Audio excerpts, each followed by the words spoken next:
Toiv. All right, let's rock and roll. So today we're doing Breaking Bread 2. And I mean, really it's very helpful if you watch part 1. That is the truth. However, part 2 will stand on its own in Mirz Hashem. And I think most importantly, even in the event that you will not watch part 1, I'm going to mention enough for you to be able to kind of, go back and reconnect. So the story is like this. It's a Passover night. You have 3 matzas on your table. You're ready to fulfill the mitzvah of eating matzah and a motzi. And in Breaking Bread 1, we talked a lot about this idea that you have to have a lechem mishnah, you have to have a double portion on every Yom Tif. But the problem is that a lechem mishnah requires 2 whole loaves, and you only have a broken matzah. And you have to, kind of in your head, you have to understand that bread and matzah are interchangeable. Matzah is just flat bread, very flat bread, without any kind of rising whatsoever. But it's still bread. It's called, the Gemara is called pas. So the question then becomes, do you make lechem mishnah? Do you recite the blessing over a jagged or broken piece of matzah along with a whole piece of matzah? And that's what lechem mishnah looks like on Pesach. Because lechem oni, the Torah says, poor person's bread, and poor people have little chips and little pieces. They don't have big fancy matzahs. Or does lechem mishnah have to be lechem mishnah? And lechem oni, you have to be lechem oni. And if in fact that's the case, then you would have to have not 2, but 3 matzahs. And there's a machlekes rishonim, a big machlekes amongst the earliest Halachik codifiers, with the Riff and others followed the school of thought that you only have 2 matzahs to begin with. And because you want it to be a lechem oni, 1 matzah will be broken so that it serves the part as the broken matzah. And that's what lechem mishnah, that's what the double portion of blessing looks like on the night of Pesach. And then we have the opinion of Rashi, Rashbam, and the Rosh, and others who say, no. Lechem mishnah is lechem mishnah, and that has to be 2 whole matzahs. And then you have lechem oni, has to be a jagged matzah. So therefore you have not 2, but 3 matzahs. So that one of the matzahs should be broken, and it can represent the concept of lechem oni, and the other 2 matzahs are going to be whole. This is kind of a synopsis of what we learned in the previous episode of Breaking Bread, and we explained why it is that we actually have 3 matzahs, and as such, when you are going to be reciting the blessing, you're going to be reciting a blessing not over 2 matzahs, but actually 2.5 matzahs. 2 matzahs represent lechem mishnah, and a half a matzah will serve the purpose of lechem oni. This is what we spoke about in the previous episode. And now, in this episode, and we're really studying the notes that the Rebbe wrote, the glosses that the Rebbe wrote on the Haggadah Shel Pesach, which is one of the earliest publications of the Rebbe, and it's Haggadah Shel Pesach. It's the Haggadah in Lekutei Taimim Uminhagim, with just a collection of rhyme and reason and custom.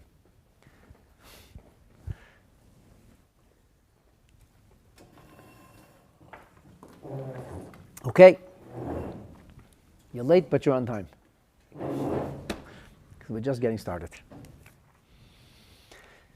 Now, when the Alter Rebbe arranged the Seder, he wrote the relevant halachot in the Seder. And sometimes what he writes in the Seder is not exactly the same that he rules in the Shulchan Aruch. That's a discussion in and of itself. And included in the Alter Rebbe's Seder, according to the Nusach of the Arizal, is the Haggadah Shel Pesach. And in the Haggadah Shel Pesach, obviously people need instructions, because there's a lot of events going on, there's lots going on, and most people don't remember from year to year. And most people aren't going to pull out a Shulchan Aruch, and they're going to keep looking in the Shulchan Aruch, what do I do next? So therefore, it's very helpful to have instructions. This, in fact, is widespread. Today, almost every Haggadah has instructions in it. Copious instructions and explanations, so you know what to do. So for motzi, and the Alter Rebbe clearly divides between motzi and matzah. For motzi, the Alter Rebbe's verbiage was, Ve'yikach hamatzot keseder shehinicham, You take the matzot in the order that you place them. Ha-perusa, the broken piece. Bein shtei hashlemot, in between the two whole pieces. And then, and we talked a lot about this in episode 1, that was Breaking Bread 1, and now in Breaking Bread 2, we're going to primarily analyze 3 words. 3 words that the Alter Rebbe writes. And he writes, V'ya'achzeim b'yodoi v'yivorech. You're going to hold them in your hand, and you're going to make a bracha. What's the bracha? It's printed in the Seder. Baruch atah Hashem Elokeinu melech haolam. Blessed art you, Lord our God, King of the universe. Hamotzi lechem min haaretz. Who brings lechem, who brings bread forth from the ground. And that's your bracha of hamotzi, and that fulfills your idea of lechem mishnah. So the Rebbe sets out to explain these words. And the words are, V'yo'ochzeim biyado v'yavarech. He's going to grasp them in his hand and make a bracha. You have a question? What are the problem with those words? It seems. What are the problem with those words? Straightforward. What's troubling? I'll tell you the first thing that's troubling. When you hold a matzah, how many hands do you hold your matzah in? Well, challah, 2 hands. Yeah, and your matzah, how many hands do you hold it in? So 2 hands. And we do hold it in 2 hands. But in the Shulchan Aruch here, the Alter Rebbe says hold it in 1 hand. Okay. So I think that the real issue is, and that's why I said that the English copies that I made for you are very, very basic. It's written for children, it's very basic. The Hebrew text is the faithful text. I'm not going to point out all the mistakes in the English translation, but I think that this is the issue. I think this is the issue that the Rebbe is trying to explain. Why is it that he says, V'yochzem biyado, instead of V'yochzem biyadav? Why doesn't he say, hold them in your hands? Now, I also want to tell you that the prevalent custom is that we do hold the matzah in both of our hands. We actually do. But you can hold matzah like this. You can take matzah and hold it like this. It's not very hard. Matzah is not very heavy. Huh? It's 2.5. It's 2.5, so it's a whole matzah and another whole matzah. But you can hold a matzah like this. You can hold. It's not terribly heavy. We'll make the hamotzi on Shabbos. We use 2. Always, yes. It's not so simple. So actually we're going to see that it's not so simple. Okay. It's not so simple. I think that this is the issue. I think the issue is why it says to use 1 hand. I think this is the issue.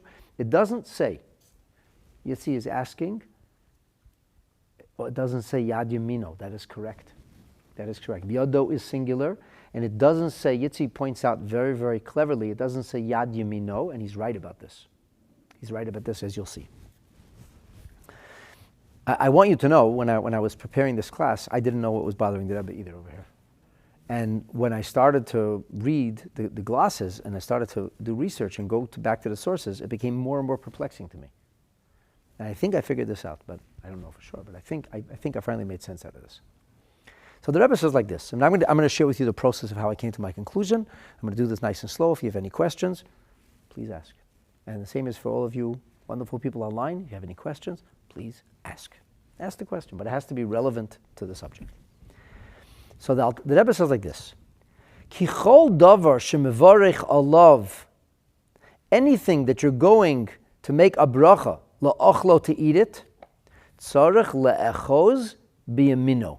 You have to hold it in your right hand. That's what he says. You have to hold it in your right hand. Kishehu mevarech, when he makes the bracha. Now the Rebbe says, I want you to look in the Shulchan Aruch, Simin Reish Vav, chapter 206, Seif Daled, paragraph 4. Okay, I could do that. So I opened up a big trusty Shulchan Aruch, to Simin Reish Vav, and in Simin Reish Vav, chapter 206, Rabbi Yosef Karo says like this. By the way, Reish Vav, or 206 of Orach Chaim, is the chapter that deals with Birchat HaPeirot, the blessings we recite over fruit. Now, the Rebbe says, the Rabbi Yosef Karo says like this: Kol davar shemevarech alav, anything that you're going to make a bracha la'achlo, to eat it, and that's called birchat hanenin. We're going to eat it, you're going to enjoy, partake of God's green world. So you make a bracha. You don't just use Hashem's world without making a blessing. O lehariach bo, or to have a nice scent. Take in the scent and the aroma. Tzarach la'achzo biyamino, you have to hold it in your right hand, kishahu mevarech, at the time of the blessing. Why? Because when you're holding it in your right hand, it shows a sense of prominence. That's your stronger hand. If you want to talk Kabbalistic, it represents the idea of benevolence or chesed, which is supposed to be more prevalent in our lives than gevura or discipline. And in general, when we do mitzvahs, we do things with our right hands. And we're supposed to hold it in our hand. And that is actually, the Magen Avraham says, don't spear it with a knife. Don't stick a fork into it and hold it that way. You're supposed to actually, if possible, the food that you make a bracha on, you should hold with your hand. Okay. Now, just to give you like an appreciation of what this halacha is about. The Taz Magen David, who is one of the two major commentaries on the Orach Chaim, he says, Mitam zeh, it's for this very reason, the Motzoi Shabbat, on what the world calls Saturday night, as Shabbat is leaving, we make Havdalah. So he says, Ochez hakos miyamino, you hold the glass of wine, the cup, in your right hand. Ubisamim bismolo, and you hold the sweet smelling scent, the cloves or whatever else you use. Don't use anything stronger than cloves to sniff, but just to make yourself feel a little better, and so you have feeling a little down Saturday night. So you hold it in your left hand. And then he says, V'achar kach machlif. Then you switch it around. That is to say, in the way that Taz envisioned the Havdalah, you would raise your glass with the right hand. You would hold the besamim box in the left hand. You would make borei peri agafen, and then somehow switch things around. Take this when your left hand, take the besamim in your right hand, and you'll make the bracha when you're holding it in your right hand. Okay, because you make a bracha on something, you make it holding in your right hand. So, here's what threw me off. Let me tell you what threw me off. Do we do the by Havdalah Yitzi? No, we do not do the by Havdalah. What we do is we put the glass down and we pick up the besamim. Although in Shulchan Aruch, it's not what it says. I just want you to know that. The Shulchan Aruch says that you pass it from hand to hand, but that's what we do. But we still hold the besamim in the left as you're holding. So most people leave the besamim on the table. They have these little towers, these little besamim boxes. Most people leave it on the table, but you could hold it in your left. When you make a bracha, you have to put it in your right.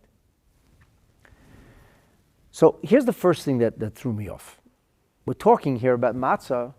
Matzah is a mitzvah. It's a mitzvah. Matzah is a mitzvah. It's a mitzvah. Now, the Alter Rebbe, Rabbi Shneir Zalman of Liadi, the founder of the Chabad Nun, wrote a Shulchan Aruch. The Rebbe in his notes will oftentimes cite as a source the Alter Rebbe's Shulchan Aruch. Why? Because the Alter Rebbe's Shulchan Aruch includes Rabbi Yosef Karo, and the Ramah, and the Magen Avraham, and the Taz, and all of the other commentaries that came before, and he makes it into one seamless text. And the Alter Rebbe was very careful with every single word. And the things he didn't agree with, he didn't insert, and the things that he felt to change one word, and everything changes with one tiny word. It's incredible to see the precision of the Alter Rebbe's tapestry, the way he formulates Shulchan Aruch. So this is what threw me off. I looked in Siman Reish Vav of the Alter Rebbe's Shulchan Aruch, and incidentally, the Rebbe in the notes many times quotes the Alter Rebbe's Shulchan Aruch. In this note itself, he quotes the Alter Rebbe's Shulchan Aruch at the end, what the world calls Shulchan Aruch Harav. In the Alter Rebbe's Shulchan Aruch it says, Kol davar shemevarech alav la'achlei, anything you make a bracha on to eat it, okay, exactly the language of Yosef Karo, o lahariach bo, exactly the language of Yosef Karo, and then he adds 5 words. O la'asot bo mitzvah, to do a mitzvah.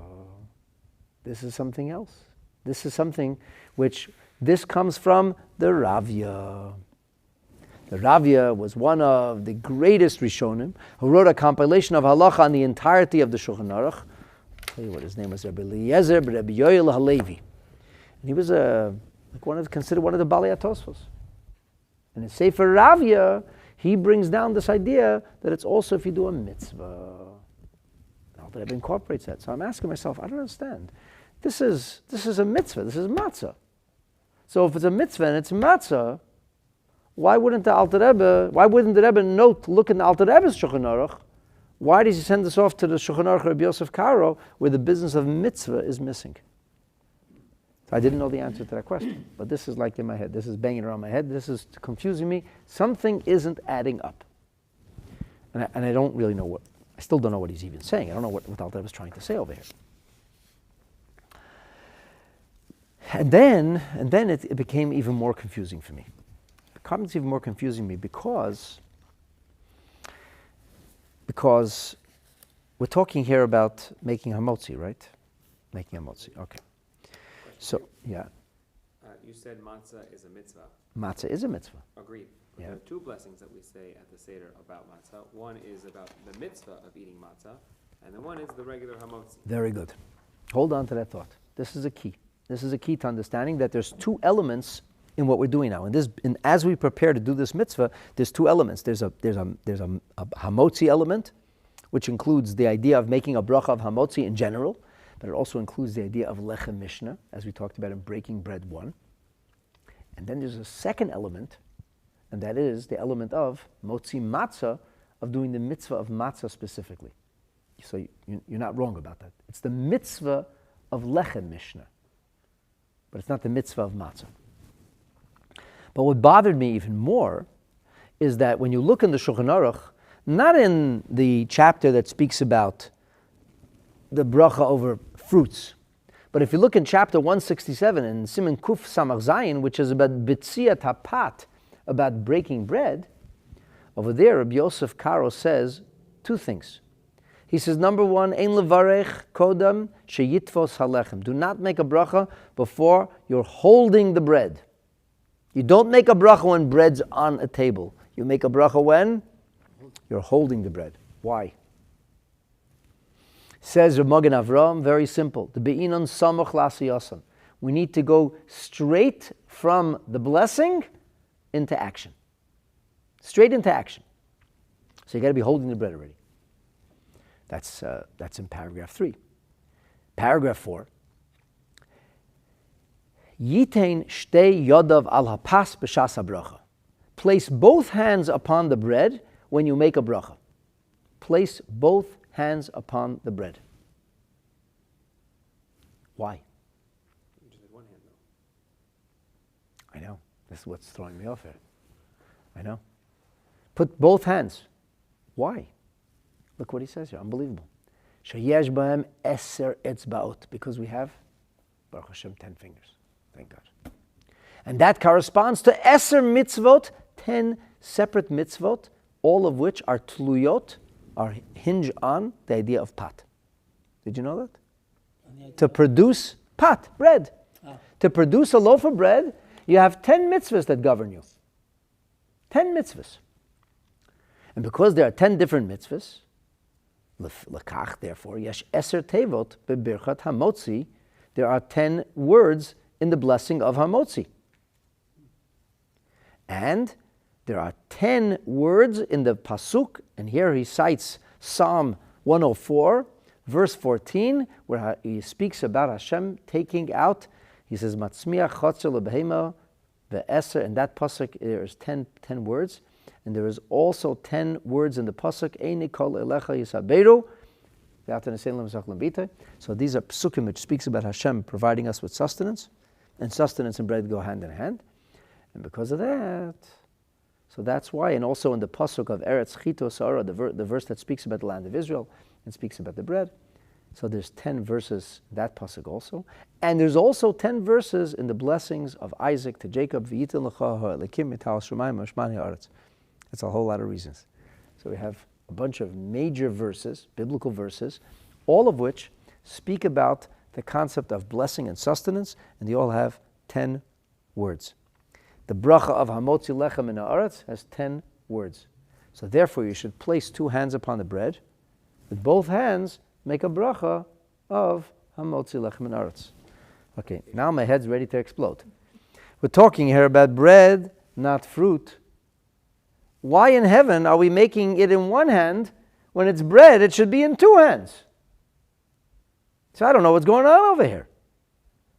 The Alter Rebbe himself also says this in Kuf Samach Zayin. So if you go to, it's not like the Alter Rebbe is saying something different, what it says in Rabbi Yosef Karo Shulchan Aruch. He says, Ein levarach hamotzi kodem sheyitfos halechem biyado, before you grab the bread. Because ein mevarchen ala mitzvot, ala samach la'asiyaton, because you don't make a bracha on the mitzvah. So here, he says that you should be holding the bracha, the bread, with biyado, singular, with your hand. And he says, tzarech sheyitfos halechem biyamino, you have to hold it in your right hand. And then he says, V'tov sheyitin alav shtei yadav. It's a good idea to put both hands on it.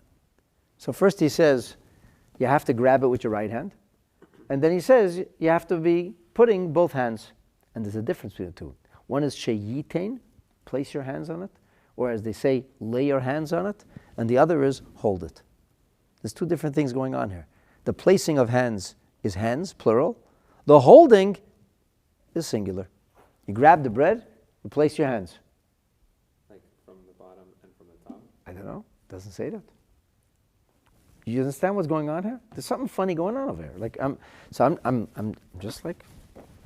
just a little guy. I'm trying to figure this out. I'm saying, I don't know what's going on over here. I do not understand why it's Alter Rebbe himself in Hilchos B'tzias HaPas speaks about laying two hands, and here he's using the singular, and he says you grab it in one hand. And then when the Rebbe wants to explain this, he says, oh, if you look at the laws of fruits, you'll see the answer to that. Right, but laws of fruits, there isn't this business of laying your hands. But this is bread, not fruits. Fruity matzah doesn't work. It has to be bread. It has to be flour and water, and that's all. So I'm thinking maybe this is actually what the Rebbe is dealing with. This is the issue a little bit. This is part of the issue. And then the Rebbe kind of launches into this conversation, this discussion. But I'm going to go straight into the discussion, and then I'm going to come back to our questions. So you understand our questions? Yes? I didn't lose anybody? Questions are clear? Let's go further in the text. Further in the text, the Rebbe says like this. And at this point, here, Yesh Eimrim, the birchas hamotzi hi al hashleima. The bracha of hamotzi is recited over the whole matzah. Ubirchas al achilas matzah al haprusa. And the blessing of matzah is recited over the piece, the broken matzah. In other words, there's two things going on here. There's hamotzi going on here, which is always a big thing to make a bracha over something you're about to eat. But here it's lechem mishnah, the double bread, which we're required to recite the blessing over on Shabbat and Yom Tov, as we talked about in the episode, Breaking Bread 1. But then there's another issue, and that issue is the issue of making a bracha on matzah. And the bracha of matzah has nothing to do with the bracha of motzi necessarily. And I'll remind you from last year, when we talked about in Breaking Bread 1, Rabbeinu Asher, the Rosh, says, tell me something, he says. If a person only has 1 ounce of matzah, flour and water, but he has matzah ashira. Matzah ashira is matzah that's kneaded with fruit juice or eggs, which you cannot fulfill the mitzvah of achilat matzah with rich matzah. It's called rich matzah. It has a flavor to it. In the modern vernacular, it's called egg matzah. Now, Ashkenazic Jews don't eat egg matzah unless they're sick and infirm. When it has those Hebrew letters on it, it's not telling you it's more kosher. It's telling you this is for the sick and infirm. But nobody would buy it then. So they just put Hebrew letters on it and assume that people are going to buy it. And a lot of people don't know what to do, and they do buy it. Sephardic Jews eat the egg matzah. They do eat matzah ashira. But not on the night of Pesach. Because on the night of Pesach, when you do the mitzvah of matzah, it's got to be the bare bones matzah. Flour and water. But 1 second now. What happens if somebody has only an ounce of matzah, just 1 ounce, and it's a broken piece? That's all he got. What about lechem mishnah? So the Rosh says it's self-understood. You'd make a bracha over 2 egg matzahs. That would be a lechem mishnah. And then you make a bracha of the matzah over the broken piece, the piece you're going to eat there. So he says there's 2 different brachas going on over here. There's a bracha of motzi and a bracha of matzah. And he says, whose opinion is this? Because he said, yes, Shomrim. This is the opinion of Rashi. And I'm going to read to you from Rashi so you see. Rashi says this is the Gemara Meseches Psachim, page 115 on the bottom, onto page 116 on the top.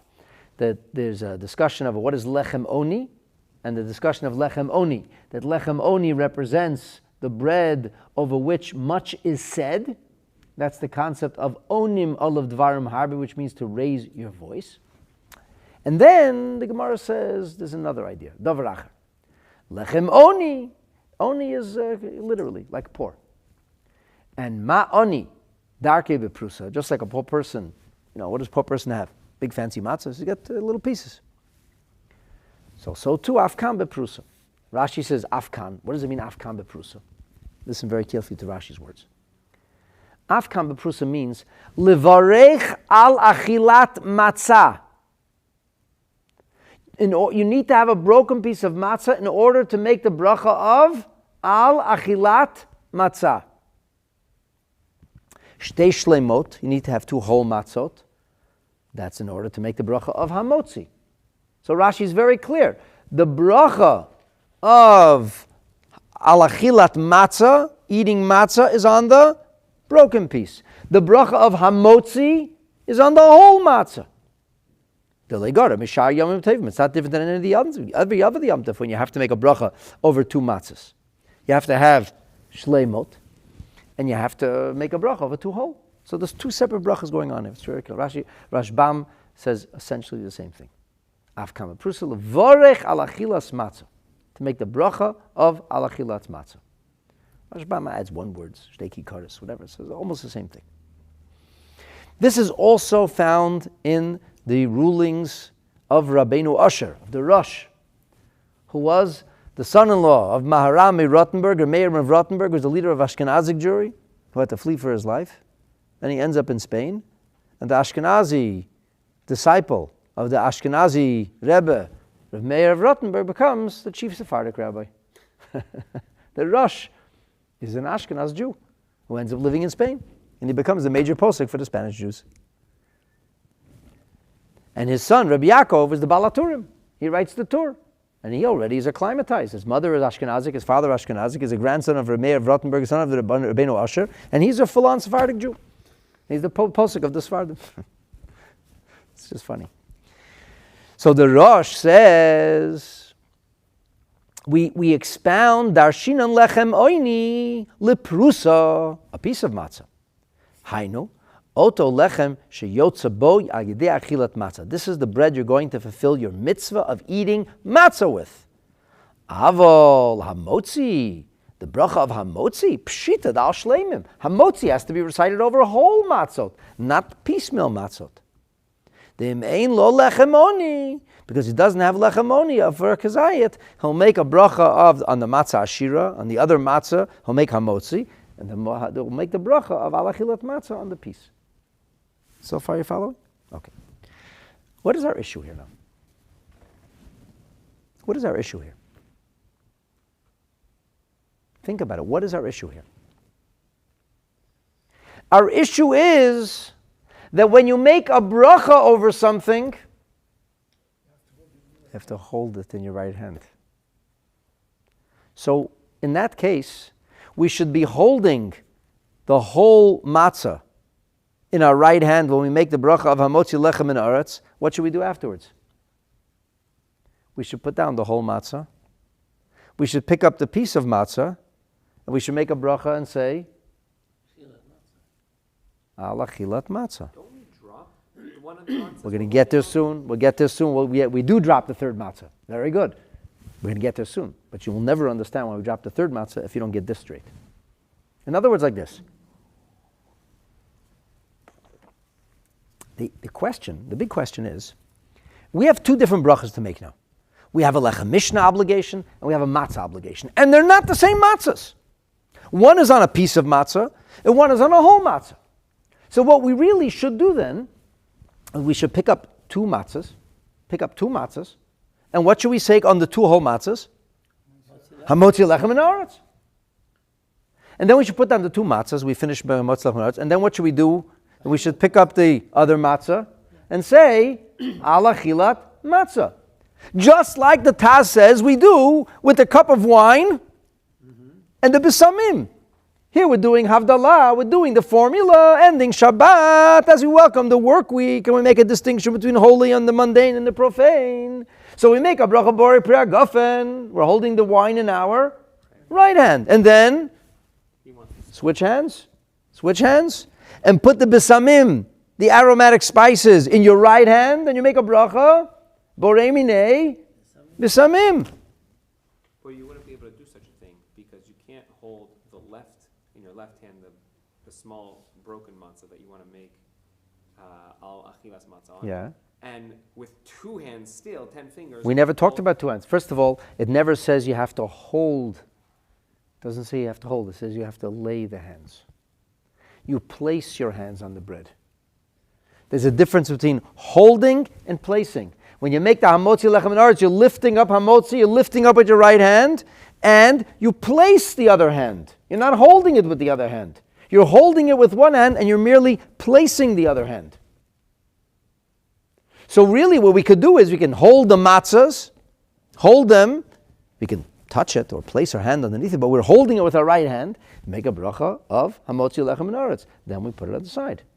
And we should pick up the broken piece of matzah and make the bracha of al achilat matzah.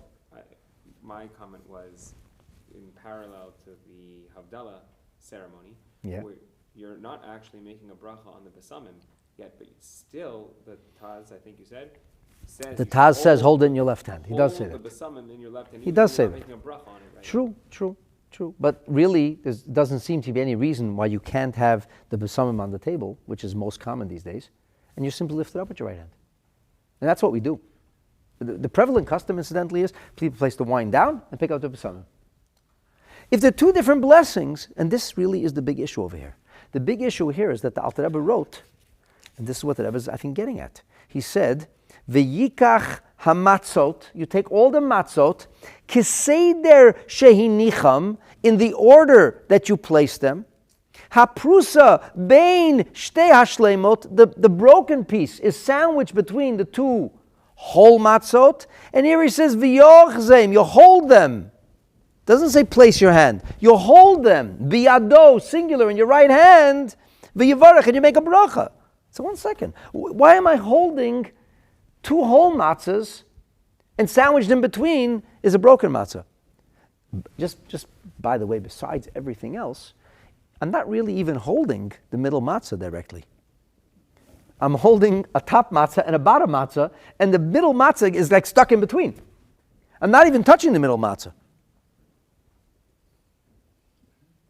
Incidentally, when the Rebbe used to make the bracha, the Rebbe used to place his fingers between each of the matzahs. Matzah 1, matzah 2, matzah 3. The Rebbe would put the matzahs between all of his fingers. So he was actually touching all the matzahs. But why would he do that? Because the middle matzah is not relevant to This is the big question. Why would he do that? The middle matzah is not relevant for the motzi. And the top and bottom matzah are not relevant for the matzah. Or so you say, or so you think. Here the Rebbe comes to open your eyes. And he says, because there is another opinion. V'yesh omrim. The other opinion is lehipuch, exactly the opposite. The other opinion is exactly the opposite. Who is this opinion?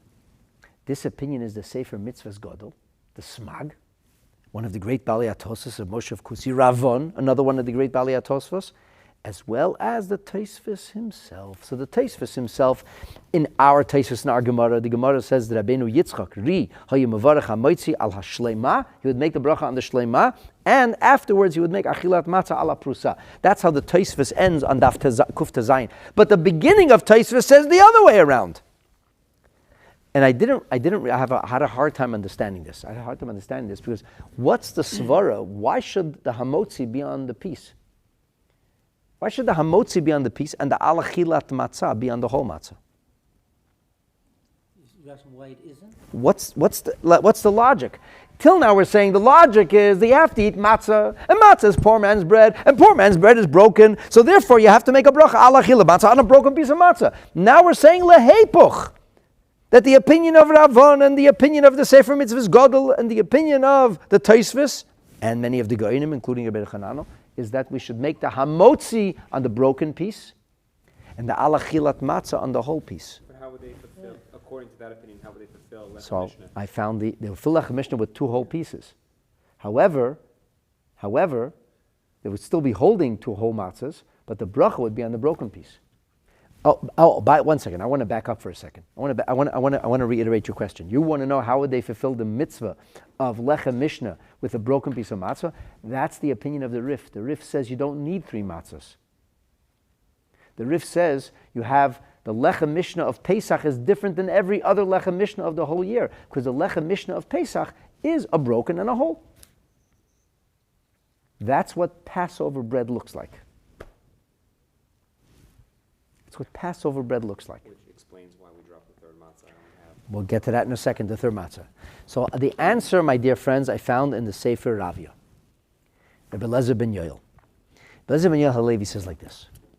He says, Rabbeinu Zikeni, my grandfather, and this is the Ravan, he was a grandson of the Ravan, writes, Sha'al haprusa, on the broken piece, botzeya hamotzi. That's what we make the bracha of hamotzi. Not alachilat matzah, hamotzi. Va'al hashleima, and on the whole one, you make the bracha al achilat matzah. Now, your head must be exploding. The way mine was exploding when I read this, because this didn't make any sense to me. And the Ravia says, I wanted to tell you, my grandfather used to do that. V'loida isi abba mori, no, you can. I didn't see my father do that.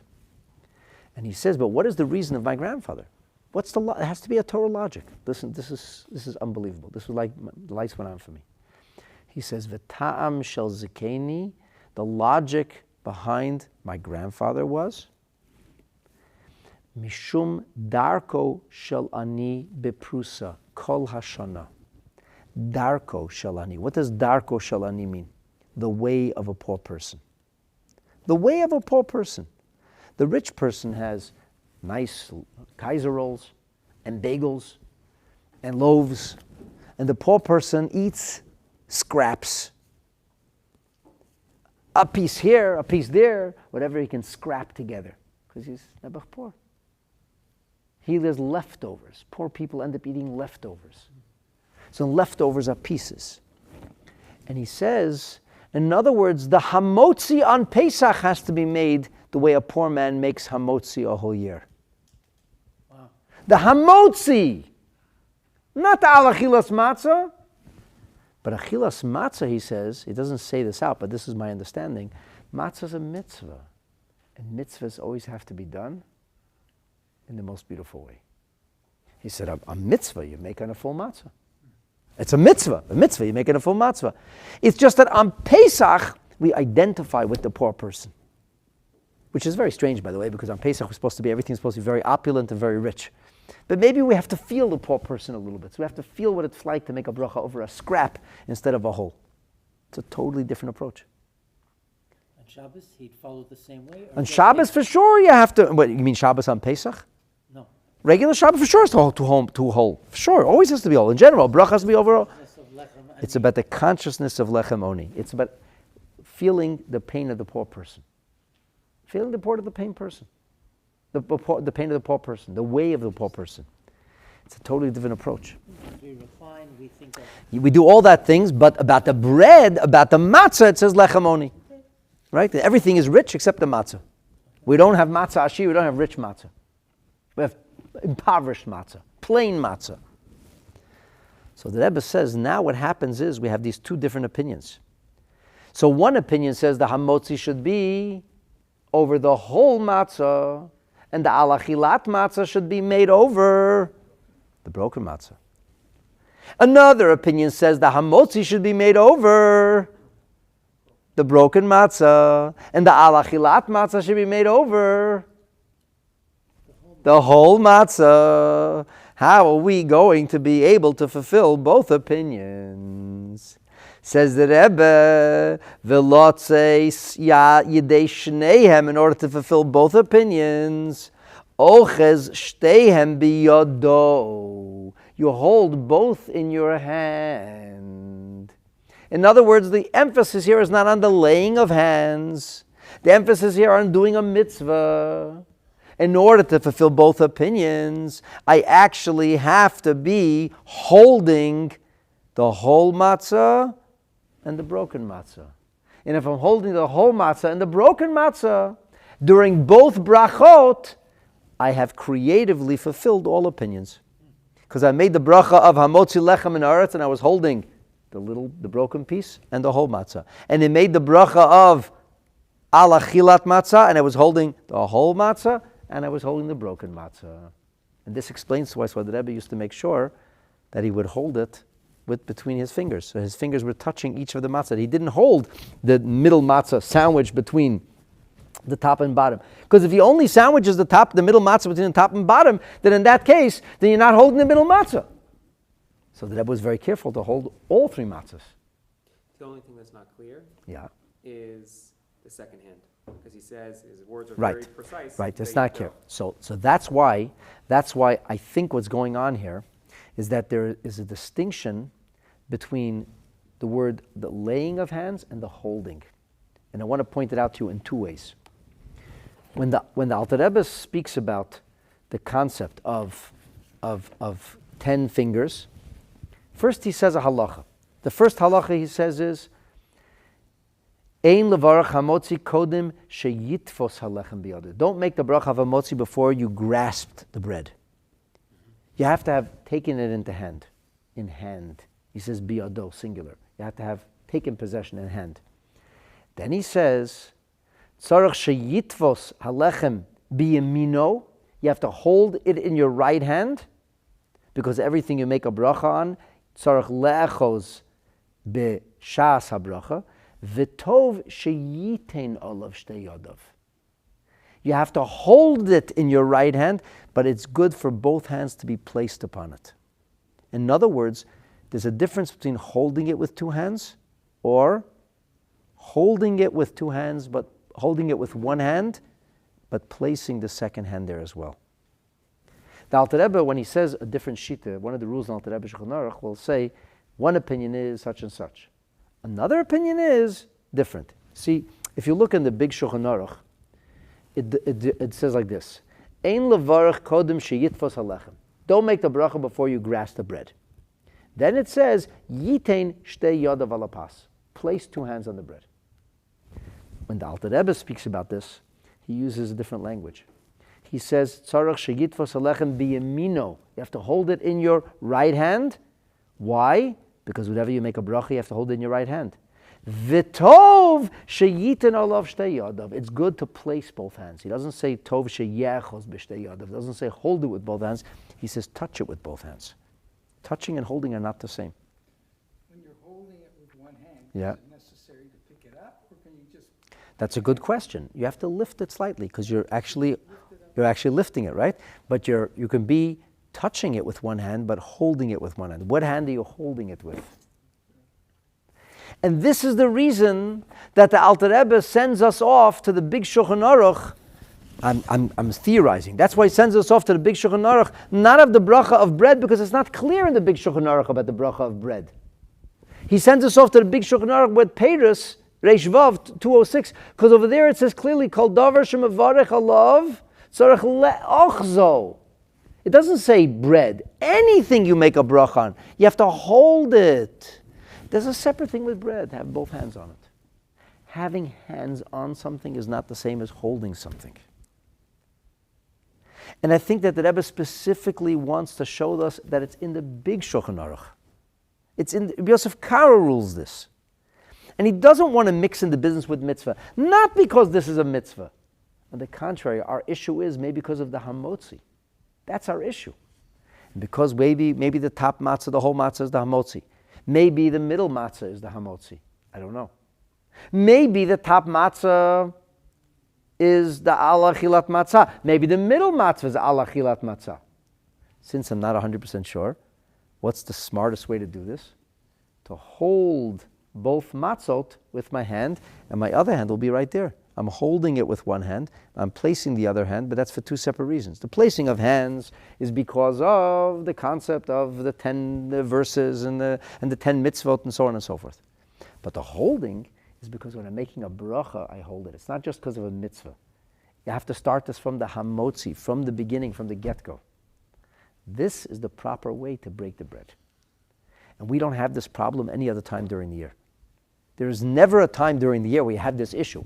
It's always very simple. You're going to make a bracha during the weekdays on one piece of bread. You can hold it in one hand while you're placing both hands upon it. On Shabbat you're going to have, or Yom Tov, you're going to have 2 chalot. Or if you choose to use matzah, you have 2 matzas, whatever it is you're using for bread. You're going to be holding it with one hand. And you're going to be touching it with the other hand. And then you're going to cut the one that you're holding. You're going to cut the one you're holding. Incidentally, there's a whole business of on the second night, on the night of Friday night, of the challah, the left challah being on the top. Why? So this way you're actually holding the bottom challah, because you want to hold the one that you're going to be cutting. You have to hold it. There's a placing of hands, but there's the holding. The holding you have to do with your right hand, because every bracha you make with your right hand. So the Rebbe says, here we have this issue. Here we have this issue where we're not sure which one is hamotzi and which one is alachilat matzah. And therefore, that's why the Alter Rebbe says, that's why the Alter Rebbe's language is. I'm going to go back again, he says, V'yikach hamatzot, take the matzot, keseder, the order they were placed. A whole matzah on the top, a broken matzah in the middle, a whole matzah on the bottom. And then the Alter Rebbe finishes with those words, V'yechzom. V'yechzom means hold them, grasp them, biyado. And by the way, if you're a lefty, you do this with your left hand. But the point is to hold them, v'yivarech, and make the bracha. And that's exactly what the Rebbe did. He held them with all of his hands, with all of his fingers. He was holding each of the matzot. He was holding the 2 whole matzot to fulfill the mitzvah of lechem mishnah. He was holding the top matzah for the bracha of alachilat matzah. He was holding the middle matzah for the second bracha. But no, maybe it's the other way around. So since maybe the opinion is like the Ravan or like the Ravya and like the Ben Chananel and the Gainim and Balei HaTesvos, so therefore I'm holding them during the bracha of Hamotzi. And then he says, V'lo yivtza, don't break. We move forward, he says, don't break the matzah. Don't break the top matzah. Ella, he says, Yaniach hamatzah shlishit lihishamet biyado. Allow the third matzah to drop. V'yivarech al haprusa im ha'olyona. Now you're only holding the top 2 matzot. Right? Because now you've already fulfilled the mitzvah of lechem mishnah. What are you left with? A question of which matzah I'm making the bracha over for alachilat matzah. But there's one opinion that says it's the top matzah, the whole matzah. There's one opinion that says it's the middle matzah. And because it's not clear to us, so because we want to be able to fulfill all of the opinions, so therefore you're holding all 3 of them. And here the Alter Rebbe sends us off to the Alter Rebbe's Shulchan Aruch Taka. Here the Rebbe says, look in the Alter Rebbe's Shulchan Aruch. Because in the Alter Rebbe's Shulchan Aruch, in Siman Tov Ayin Hey, the Alter Rebbe spells out both opinions very, very clearly. And he tells us what's the primary opinion. And he says, despite the fact that this is the primary opinion, nonetheless there is another opinion. And because it's possible to do both opinions, that would be the right thing to do. So in Tov Ayin Hey, in chapter 475, the Alter Rebbe says like this.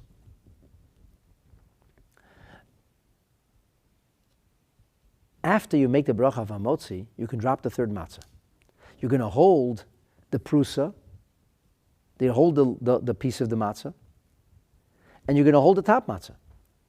And after the bracha of alachilat matzah, lo yashmit miyadei matzah ha'alyena. Don't drop the top matzah. You have to make, when you make the bracha of alachilat matzah, you have to be holding them. You don't have to say, don't break the top matzah. Klum ela achar gemar habracha alachilat matzah. Don't break the top matzah until you make the bracha of alachilat matzah. Why not? After all, wasn't the bracha of the top matzah of hamotzi lechem min haaretz? So why shouldn't I break the matzah? And the answer is because that's not so simple. Because there's an opinion that says the bracha of hamotzi is on the prusa, is on the broken matzah, which that's the lechem oni. Ubirchat alachilas matzah is on the shleima. Lefichach tov latzeit yedei shteihem. It's good to fulfill all halachic opinions. There are different halachic schools of thought. If I can fulfill all schools of thought, that's the best way to do it. Make both brachot. So for as much as they're different, in the end, they go together. Why? Because we have these disparate schools of thought. And we don't know with certainty, even though the first opinion is the primary opinion, nonetheless, there's an important opinion in halacha. Many, many great halachas felt this way. And because many great halachas felt this way, so therefore it makes sense to say that we should follow this approach of making sure that the top matzah isn't broken until after the bracha of alachilat matzah. Now everything makes sense. Let me see some of the questions over here. Yitzi wants to know, we have brachas to be chal on both, otherwise I have 2 cups of water in front of me, having kavanah that the shachal goes on the water on the right, for example. No, I mean, the whole point, Yitzi, here is that the whole point was that we're not clear as to which one we're making which bracha on, and by the way, as we're going to learn, that's why I have to eat both matzahs at once. Because I'm making, and that's going to be the next point we get to.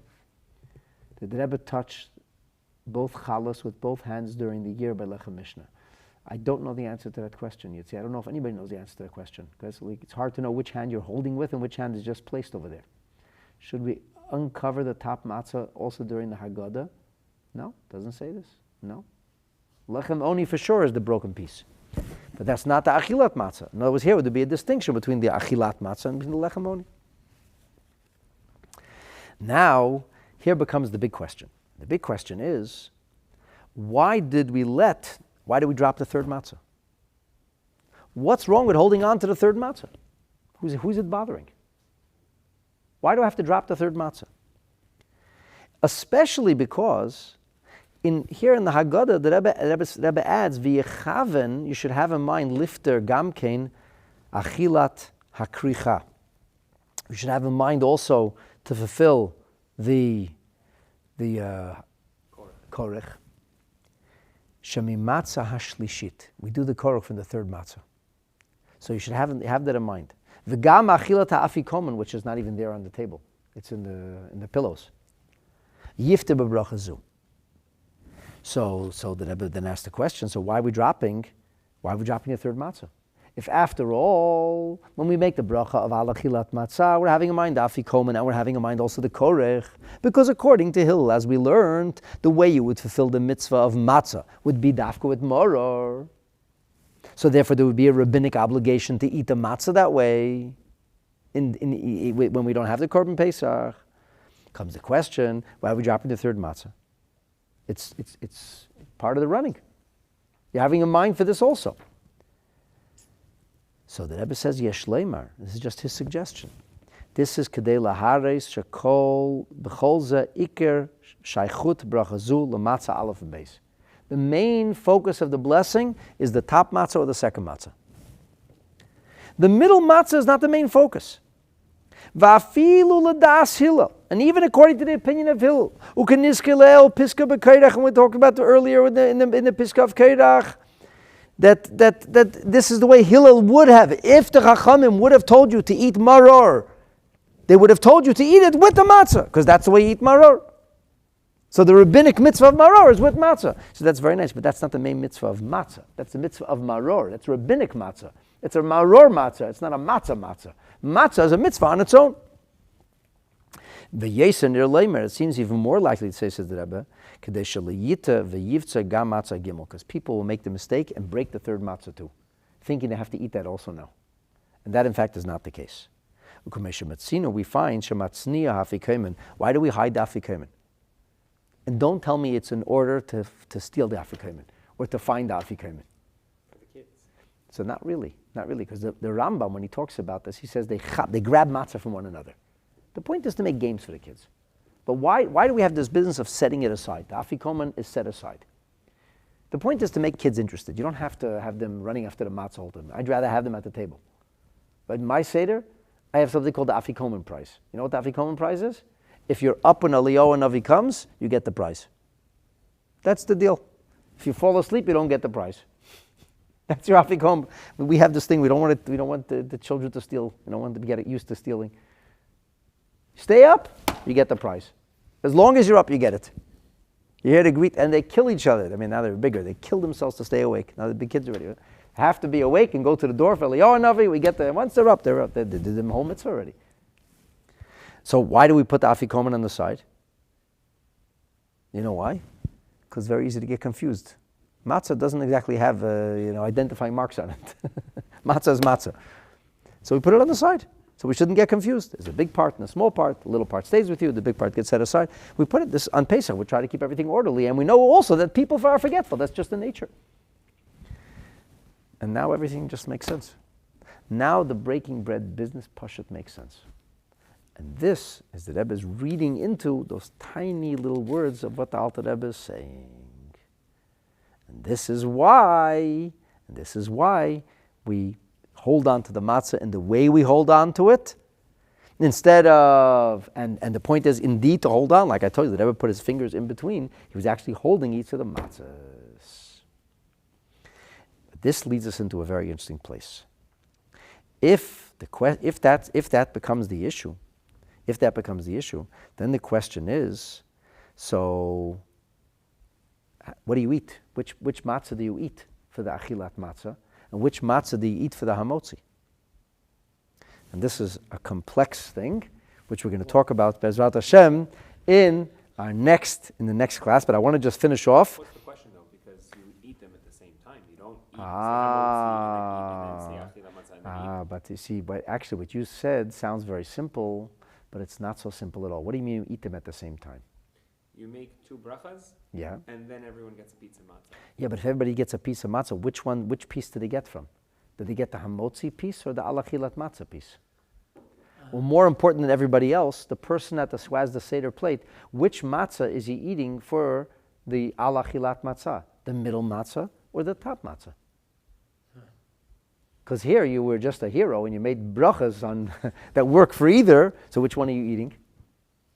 I guess to be totally safe, you'd have to eat from both. But if you're eating from both, then you didn't fulfill either mitzvah properly. Because you ate a little bit of the middle and a little bit of the top, but you made a bracha on one of them. You have to make a bracha on what you eat, what you make a bracha on.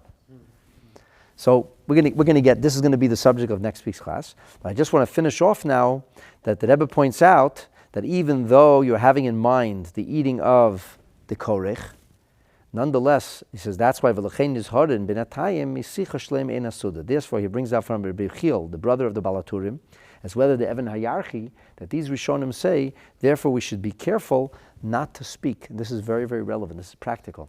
When you eat matzah, when you sit on the night of Pesach, I tell all my guests, listen here, we have mitzvahs to do now. We'll talk when we're finished our mitzvahs now. The mitzvahs are matzah, moror, korech. When that's finished, we can talk again. Now we got to focus on doing the mitzvahs. And you got to eat the matzah.